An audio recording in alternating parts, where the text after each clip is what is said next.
नाज़रीन आवाज़ न्यूज़ में भलीकार आऊँ आहियां बिशारा सुमरो आया संझा सईद हल्ला से एयरलाइन सिर्फ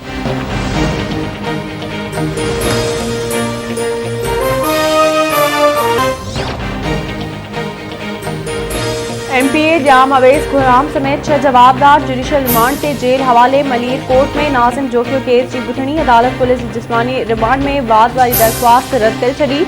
अदालत जो चवण आहे त चालान पेश थियण खां पोइ दहशतगर्दी जा कलम शामिल करण जो फ़ैसिलो कयो वेंदो। पुलिस जो चवण आहे त गिरफ़्तार थियल जवाबदारनि जी निशानदी ते मक़तूल जो मोबाइल फ़ोन ऐं कपड़ा हथ कया विया। मोबाइल फ़ोन्स डायरेक्टर FIA खे उमाणे छॾियो आहिनि। मजबूरी तौर ते एडी जवाबदारनि खे केसनि में नामज़द कयो वियो आहे। बुधणी दौरान पुलिस पुराणी जांच टीम जी 2 हफ़्तनि जी अॻुभराई रिपोर्ट अदालत में पेश कई।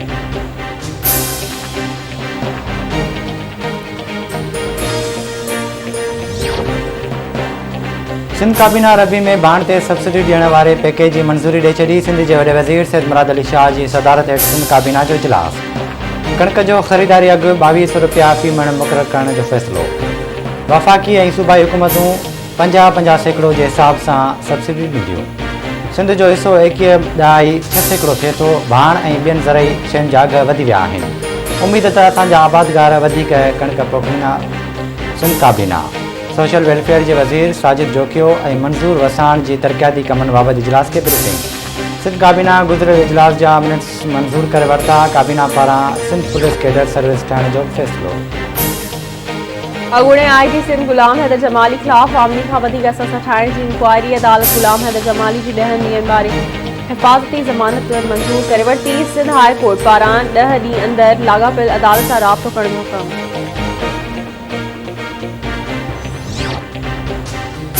अपोज़िशन वारा अदालत वञण बदिरां स्पीकर हाफ़िज़ साडो अचो सुनन तजवीज़ुनि जी आजियां कई वेंदी।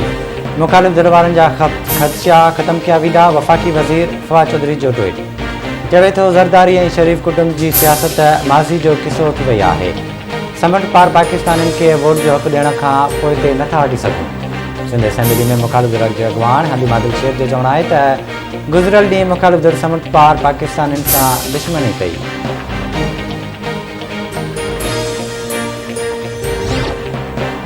PDM सरबराह मौलाना फज़ल रहमान चूंड सुधारनि बाबति कानून साज़ी तस्लीम न करण जो ऐलान करे छॾियो। चवे थो मौजूदा हुक्मराननि तरफ़ां ईंदड़ चूंड लाइ चूंड सुधार आणे धांधली जो प्रोग्राम बणायो थो वञे।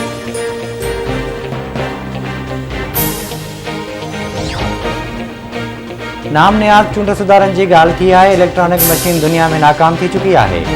अॻूणे वज़ीर आज़म शाहिद खक़ान अब्बासी जो कराची में मीडिया सां ॻाल्हायो।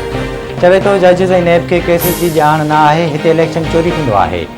इन जो सुधारो थियणु घुरिजे। हुकूमत जी दावा आहे त वॾी कानून साज़ी कई आहे।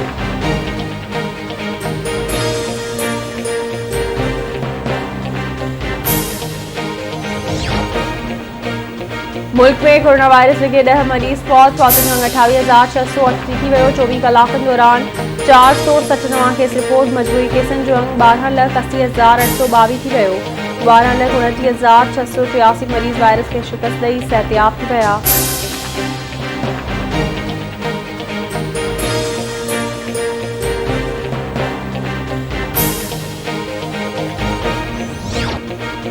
ऐं पाकिस्तान क्रिकेट बोर्ड बांग्लादेश खिलाफ़ पहिरीं T20 लाइ क़ौमी टीम जो ऐलान करे छॾियो।